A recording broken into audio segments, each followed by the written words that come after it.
بلی پالنا جائز ہے؟ ہاں بلی پالنا بالکل جائز ہے، یہ پتہ ہی بلکہ ہر جانور پالنا جائز ہے، کتے کے علاوہ، خنزیر کے علاوہ۔ جو پالتو جانور ہے، یہ لوگ کہتے ہیں نا جی وہ چڑیا ہے، طوطا نہیں پال سکتے، آزاد جانور ہے، تو وہ تو بلی بھی آزاد جانور ہے۔ آپ صرف اس کا کھانا پینا پورا کریں۔ صحیح بخاری میں حدیث ہے، ایک عورت بڑی نیک تھی، اس نے ایک بلی قید کر دی، وہ بھوکی پیاسی مر گئی، وہ دوزخ میں چلی گئی اس کی وجہ سے۔ تو آپ نے پالنی ہے تو پھر میرے بھائی اس کی ڈیوٹی بھی کرنی پڑے گی۔ وہ مجھے عثمان بھائی بتا رہے تھے، یہاں پہ ایک دودھی ہیں، وہ عثمان بھائی کو کہنے لگے کہ ہمارے گھر تو میت بھی ہو جائے نا، تو وہ دودھیوں نے تو بھینسیں پالی ہوئی، کہتے ہیں ہم تو میت کی چرپائی سائڈ پہ رکھتے ہیں، پہلے مجھ چوننے ہسی، ٹھیک ہے نا، کیونکہ بھینس کی تو ڈیوٹی اتنی پکی ہے، روزانہ آپ نے وہ دھونی پڑے گی۔ وہ کہتے ہیں جناب ابا جی دی میت نا سائڈ تے رکھنا، کہ بھائی تسی سائڈ تے وہ پہلے اسی مجھ چو لئیے، تو اڈا پھر کر لینے کام بعد وچ، وہ مجبوری ہے نا۔ تو جانور کی تو اس طرح کی پھر ڈیوٹی دینی پڑتی، اور بھینس تو ایسا لاڈلا جانور ہے کہ یہ تو مطلب آپ تھوڑا سا اس کا کیئر نہ کریں بیمار ہو جاتا ہے، ٹھیک ہے نا جی۔ اس کی بنسبت گائے جو ہے یہ ٹف جانور ہے، بھینس تو بالکل جس کو کہتے ہیں ممی ڈیڈی ہے، یہ فوراً بیمار ہو جاتی ہے، گرمیوں میں اس کو آپ نلائیں نہ تو یہ فوراً بیمار ہو جاتی ہے۔ نیکسٹ کوشچن ہے، بلی اگر کسی برتن سے دودھ پی لے تو کیا باقی دودھ پاک رہے گا؟ کیا ہم اسے پی سکتے ہیں؟ پی سکتے ہیں، بلی کا جھوٹا ناپاک نہیں ہے۔ اس طرح جو گھریلو جتنے پالتو جانور ہیں جن کا ہم گوشت کھاتے ہیں ان کا تھوک بھی پاک ہے۔ پیشاب پاک تو نہیں میں کہتا، لیکن پیشاب ناپاک نہیں ہے ان کا۔ جیسے گائے ہے، بھینس ہے، ان کا گوبر، اور اس کے اوپر میرا کلپ بھی چڑھا ہوا ہے، وہ اللہ نے انسانوں کو یعنی ایک آسانی دی ہے، صرف ایک حنفی والوں نے اسے ناپاک ڈکلیئر کیا، باقی کسی کے نزدیک نہیں ہے۔ اگر آپ کہہ رہے ہیں ناپاک نہیں ہے تو پھر پاک ہی ہوا؟ پاک کا لفظ بولیں گے تو کہیں گے پیو پاک ہے تے وہ تو پتا نہیں میں کڈی بڑی شے ماں۔ ٹھیک ہے جی، ٹھیک ہو گیا نا۔ جزاک اللہ۔ ضروری نہیں ہوتا کہ جو چیز پاک ہو تو وہ آپ اس کو پی بھی لیں گے، پھکی بھی لے لیں، ان سے ہی پوچھیں ان کے نزدیک ان کا بلغم پاک ہے یا ناپاک؟ پاک ہے، فقہ حنفی کے نزدیک بھی ہے، تو ان کو چٹو اے پھکی بھی نال میں دیتی جے۔ تو کسی چیز کے مطلب پاک ہونے کا یہ قطعاً مقصد نہیں ہوتا کہ اس کو کھانا پینا بھی شروع کر دیا جائے۔ ٹھیک ہے جی، تھوک بھی پاک ہے، لیکن یہ تو نہیں چٹو۔ تو اگر کوئی کہے نا اے پاک ہے تے پیو تسی تھوک چٹو اینٹی وینم دو، وہ اللہ نے آسانی دی ہے۔ میں نے میرے ایک دوست یعنی جن سے ہم اسلام آباد میں دودھ لیتے، خالص دودھ ماشاءاللہ، ان کے میں ایک دفعہ گھر گیا تو میں نے پوچھا نماز کے بارے میں، کہتے ہیں جی وہ پورا دن بھینسوں کو دیکھ بھال میں کٹھی ساری پڑھ لینا۔ میں کہا کیوں؟ کہتا جی کپڑے کہاں سے پاک رکھے، 10-12 بھینسیں دیکھنی پڑتی ہیں۔ تو میں نے کہا میرے بھائی آپ کو کس نے کہا کہ ان کی وجہ سے ناپاک ہو جاتا ہے معاملہ؟ گوبر اور پیشاب جو ہے پالتو جانوروں کا جن کا ہم گوشت کھاتے ہیں یہ ناپاک نہیں ہے۔ کہتا جی میرا تو مسئلہ ہی حل ہو گیا، ٹھیک ہو گیا، تو وہ یعنی میں نماز قضا کر دیتا اس کی وجہ سے۔ دیکھیں قرآن حکیم میں اللہ تبارک و تعالیٰ نے حرام کے اعتبار سے جو ڈسکشن کی ہے، جو ان کا سوال نہیں لیکن میں ساتھ بتا دوں، کم از کم 4 مقامات پہ تو اللہ تعالیٰ نے فرمایا کہ تمہارے لیے حرام کیا گیا ہے مردار، بہتا ہوا لہو، خنزیر کا گوشت، اور وہ حلال چیز بھی جس کے ذبح کے وقت غیر اللہ کا نام لی۔ خنزیر کو بار بار اس لیے قرآن میں ایڈریس کیا گیا کہ خنزیر ایک ایسا جانور ہے کہ جو سبزی خور بھی ہے۔ ویسے یہ اومنی ورس ہے، ہاربی ورس بھی ہے اور کارنی ورس بھی ہے، جس طرح انسان ہے، انسان کے نکیلے دانت بھی ہیں اور چپٹے بھی ہیں، ہم بھی اومنی ورس ہیں، یعنی سبزی خور بھی ہیں، گوشت خور بھی۔ خنزیر جو ہے نا اس کے کھر بھی کٹے ہوئے ہوتے ہیں، مویشیوں والی بھی صفات اس کے اندر پائی جاتی ہیں، لیکن ایک چیز ایڈیشنل ہے کہ یہ گوشت خور بھی۔ تو اس کو اللہ نے کلیریفائی کیا کہ خنزیر وہ سبزی خور ہے، اومنی ورس ہے اگرچہ لیکن سبزی خور بھی ہے، کہ جس کو اللہ نے حرام کر۔ وہ اگلے دن ہمارے وہ شعیب بھائی جو نعت پڑھتے ہیں وہ بتا رہے تھے، ایک گاؤں میں کہتے ہیں وہاں پہ کسی نے درس قرآن شروع کیا۔ اب قرآن تو نہ ہمارے بزرگوں نے پڑھا نہ ان کے بزرگوں نے پڑھا، بیچارے سیف الملوک، کلام باؤ اور یہ چیزیں بیچارے پڑھتے رہے، یا ہیر رانجھا پڑھ لیا۔ اب وہاں انہوں نے قرآن کا جب درس شروع کیا نا تو سورۃ البقرہ تو آپ کو پتا ہے اس کا نام ہی گائے ہے۔ البقرہ کیا کہتے ہیں؟ گائے کو۔ ویسے پنجابی اور اردو میں بکرا جو ہے وہ تو گوٹ کو کہا جاتا ہے، تو البقرہ کہتے ہیں گائے کو۔ اب جب وہ سورۃ البقرہ بیان کر رہے تھے وہاں پہ ایک بابا جی بیٹھے ہوئے جنہوں نے پوری زندگی نہ قرآن پڑھا نہ سنا، تو درس کے اینڈ پہ ان سے پوچھا جی درس کیسا لگا؟ کہتے ہیں دیکھو جی انہوں نے قرآن جو گاں کاٹ دیتی ہے، انہوں کہنے لگا دیکھو اس نے قرآن کے اندر سے گائے نکالی ہے۔ تو وہ اس کو قرآن کی توہین سمجھ رہے تھے کہ قرآن میں گائے کا ذکر کیوں آیا؟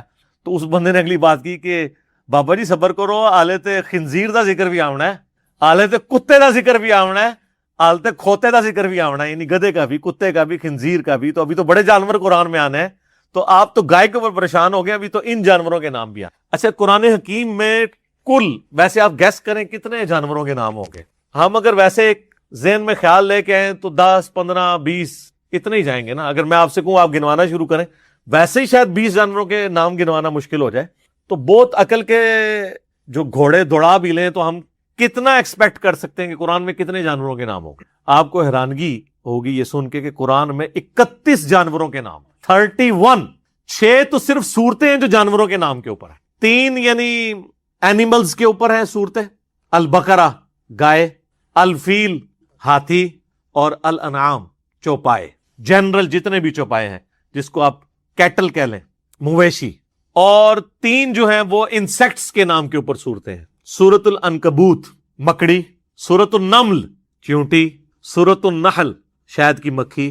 تو یہ 3 حشرات الارض اور 3 اینیمل. 6 کے تو نام آپ کو پتہ چل گئے. سورۃ النحل ہی کھول لینا, اس کے سٹارٹ میں ہی اللہ نے ذکر کیا ہے گدھے کا, گھوڑے کا, خچر کا, اور اللہ نے کہا یہ ہم نے تمہارے لیے سواریاں بنائی. سورۃ الانعام جس کا نام ہی مویشی ہے, اس میں اللہ تعالیٰ نے 8 مویشیوں کا ذکر کیا 2-2 کے جوڑے بنا کے. بھیڑ نر اور مادہ, بکری نر اور مادہ, گائے نر اور مادہ, اونٹ نر اور مادہ. اونٹ کا بھی ذکر ہے. اب یہ دیکھیں کتنے نام ہو گئے, 6 تو تھے, اس کے بعد میں نے کتنے نام گنوا دیے. اچھا, اس کے علاوہ ذرا عقل کے گھوڑے جو ہیں وہ دوڑائیں. کتے کا ذکر ہے قرآن میں. علماء سو کی مثال 175 سورۃ الاعراف میں. کتے کا نام ہی آیا نا تو علماء سو کے لیے یا اصحاب کہف کے کتے کا نام آیا, یا بلعام بن باورا, نام تو قرآن میں نہیں لیکن اس کا ذکر ہے کتے کی مثال. خنزیر ایٹ لیسٹ 4-5 دفعہ تو اس کا بھی ذکر ہے, حرام ہونے کے اعتبار سے, لیکن نام تو قرآن میں ہے. اس کے علاوہ ہدہد, ہاں جی, حضرت سلیمان علیہ السلام کی سورۃ النمل میں ہدہد کا ذکر ہے کہ وہ آ کے خبر دیتی ہے ملکہ بلقیس کے بارے میں, تو ہدہد کا ذکر بھی موجود ہے. اس طریقے سے پارہ نمبر 28 میں آپ جائیں گے تو شیر اور گدھوں کا ذکر ہے. اگرچہ اس کے 2 معنی بنتے ہیں لیکن ڈومیننٹ یہی معنی بنتا ہے کہ اللہ تعالیٰ ہمارا کہ دعوت حق سے جو لوگ حق سے بھاگنے والے ہیں وہ گویا کہ اس طرح بھاگ رہے ہیں قرآن سے جیسا کہ گدھے بھاگتے ہیں شیر کو دیکھ کے. تو اللہ نے ان کو گدھے کی مثال بیان کیا ہے کہ جیسے ایک شیر آتا ہے نا تو سارے کے سارے زیبرے اور گدھے جو ہیں وہ دڑکی لگا دیتے ہیں نا, اس طریقے سے قرآن کی دعوت سے یہ لوگ کافر جو ہیں وہ بھاگنے کی کوشش کر رہے ہیں. تو یہ ذکر موجود ہے. تو اس طرح اگر آپ کوشش کریں, بلکہ یوٹیوب پہ شاید آپ کو 1-2 ویڈیوز بھی ملیں گی جس میں انہوں نے باقاعدہ ایک آیت کو کوٹ کر کے نہ بتایا کہ فلاں صورت میں فلاں جانور کا ذکر ہے, فلاں صورت میں فلاں جانور کا ذکر ہے, فلاں صورت میں فلاں جانور کا ذکر ہے.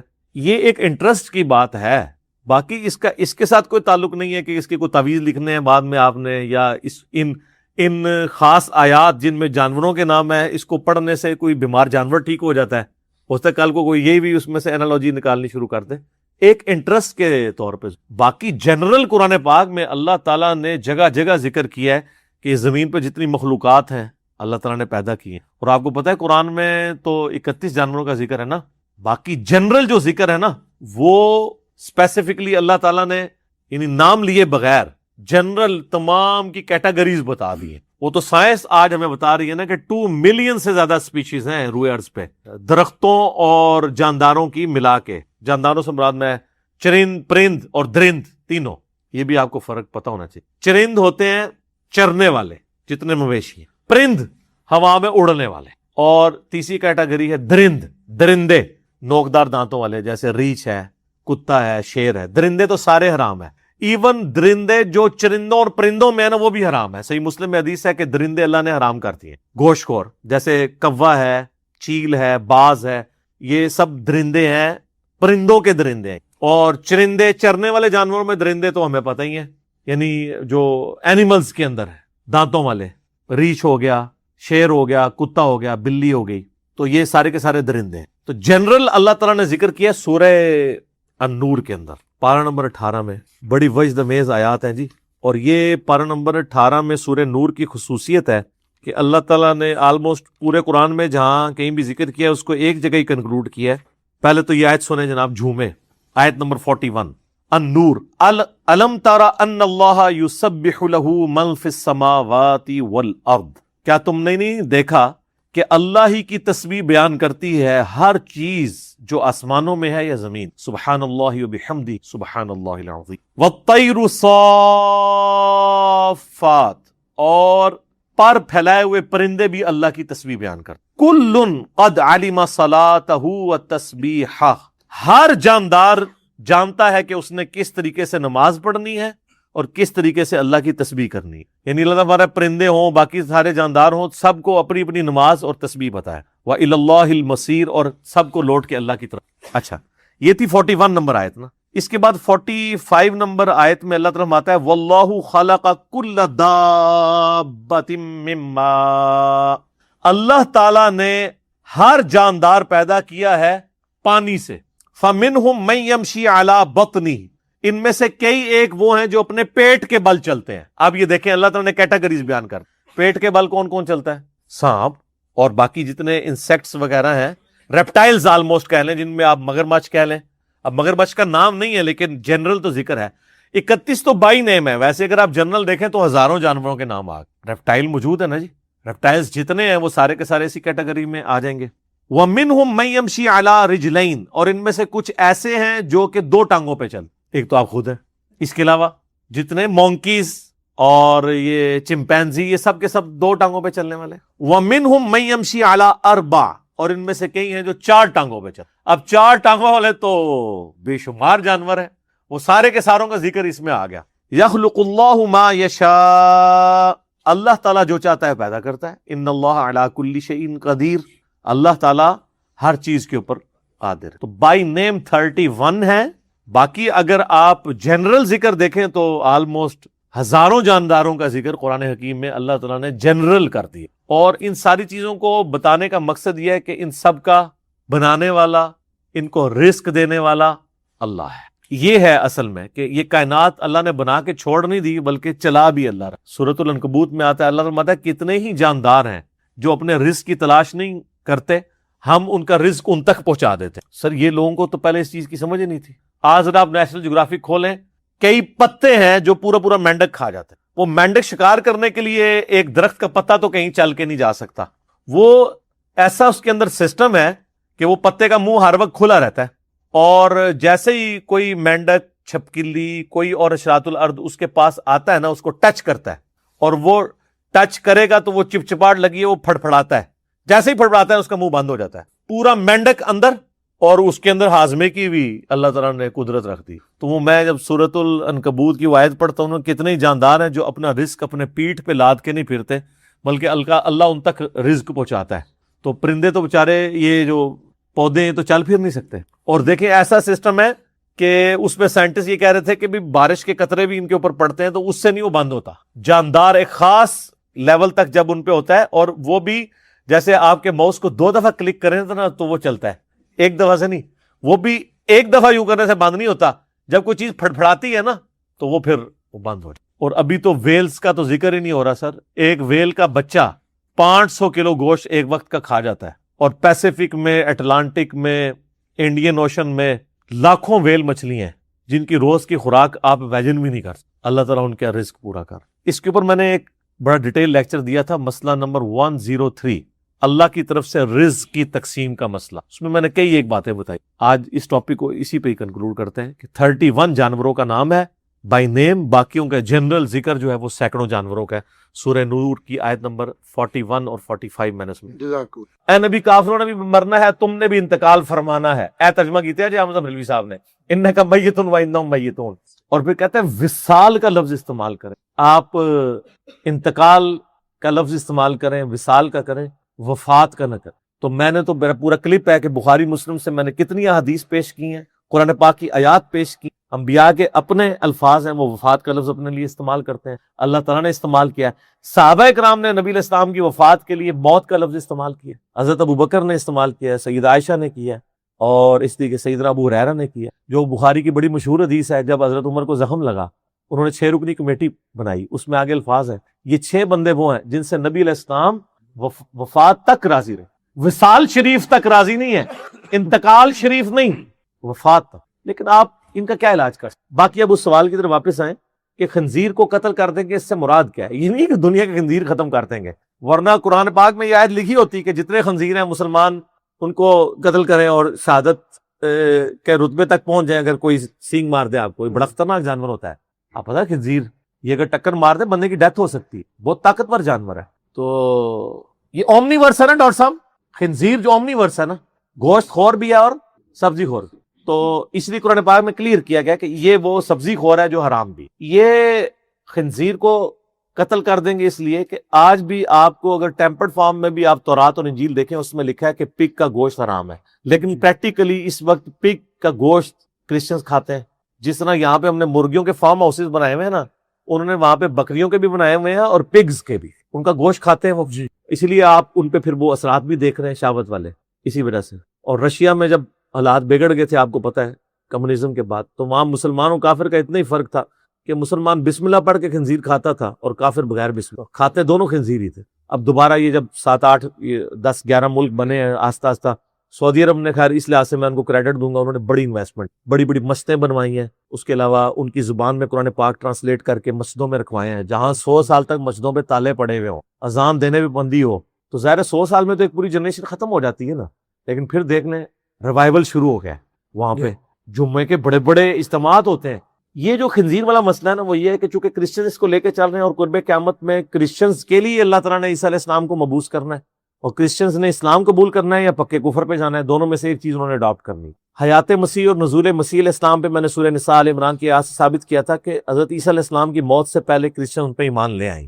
ابھی تو اللہ نے ان کو زندہ اٹھا لیا. میں نے دلائل قرآن اور بخاری مسلم سے پیش کی، آج میں اس تفصیل میں نہیں جاؤں گا. مسئلہ نمبر 12 میرا دیکھ، اس میں الفاظ ہے کہ عیسیٰ علیہ السلام جب دنیا میں اتریں گے، وہ جامع دمشق کے مینار کے اوپر اتریں گے، 2 فرشتوں کے سہارے، زرد رنگ کی 2 چادریں انہوں نے لپیٹی ہوئی، ایک تامت اور ایک اوپر.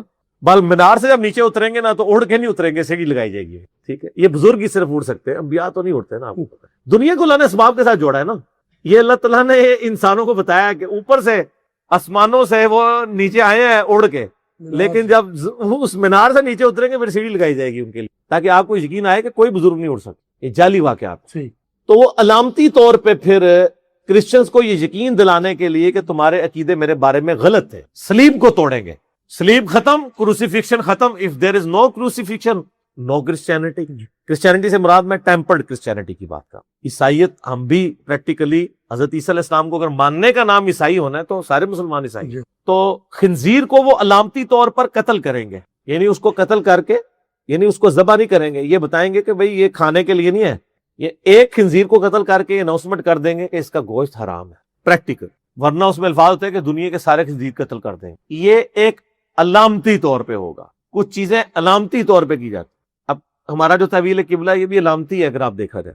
قرآن پاک میں تقریباً 2 رکوع تحویل قبلہ کے حوالے سے آئے ہیں، اور اگر آپ وہ رکوع پڑھ کے دیکھیں تو ان میں اللہ تعالیٰ فرماتا ہے کہ مشرق اور مغرب کی طرف منہ کرنا کوئی نیکی نہیں ہے. تم جس طرح بھی رخ کرو اللہ ہی کا چہرہ پاؤ گے.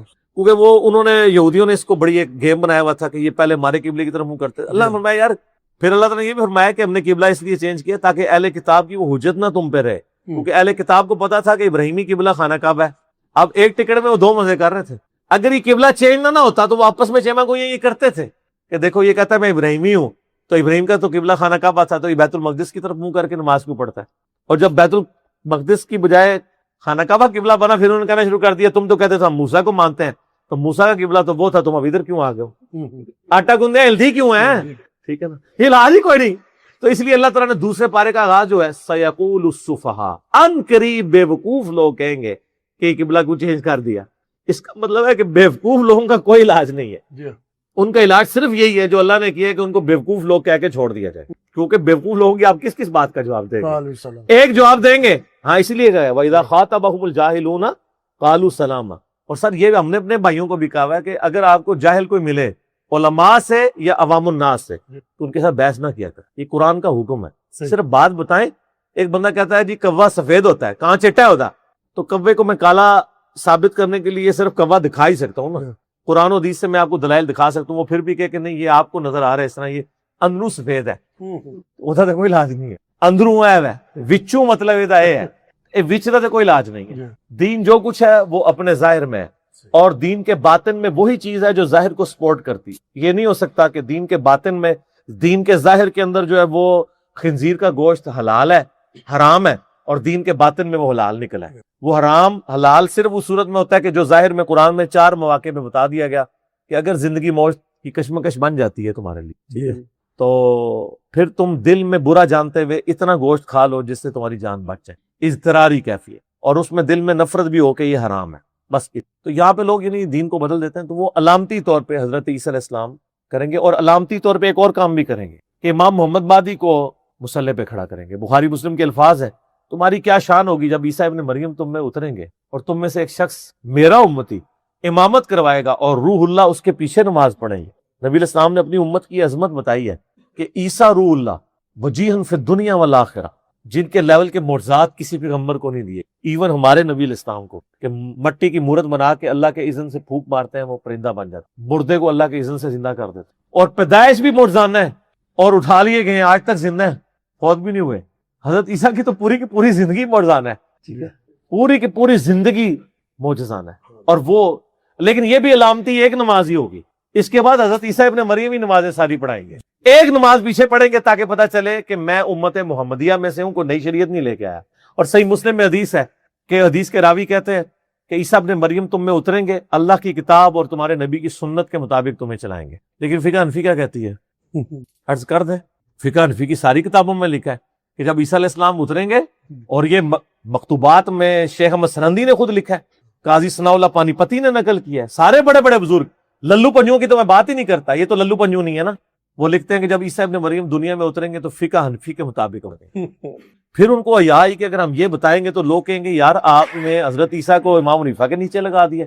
تو پھر اینڈ پہ لکھتے ہیں جو ان کا طریقہ واردات ہوتا ہے کہ نہیں, اصل میں ہوگا یہ کہ وہ بھی اجتہاد کریں گے اور ان کا اجتہاد بھی امام حنیفہ سے مل جائے گا. یار ان کا اجتہاد امام حنیفہ سے کیوں ملے گا, ابو بکر عمر عثمان و علی کے ساتھ کیوں نہیں ملے گا؟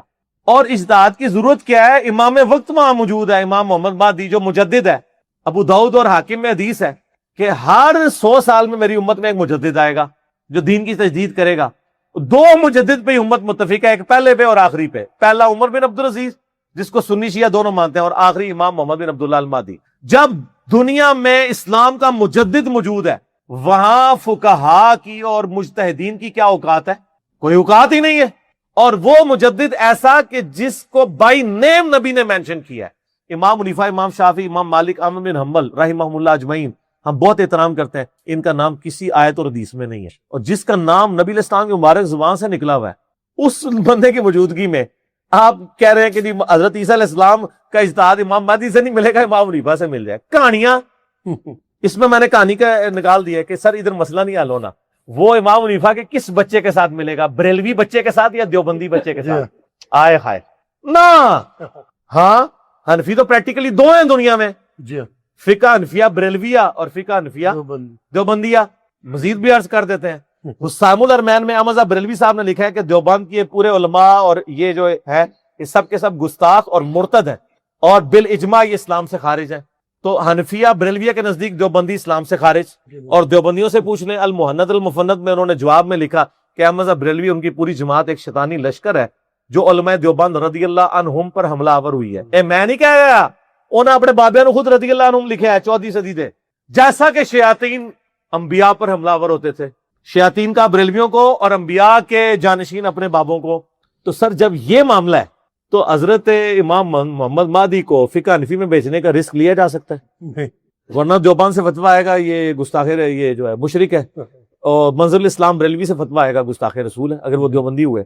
اس کا مطلب یہ ہے کہ امام محمد مہدی کو بھیجنے کا رسک اسی وقت لیا جا سکتا ہے جب دنیا سے یہ فرقے ختم ہو چکے اور ہر طرف سے جھوم جھوم کے آواز آ رہی ہو کہ نہ میں وہابی, نہ میں بابی, میں ہوں مسلم علمی کتابی.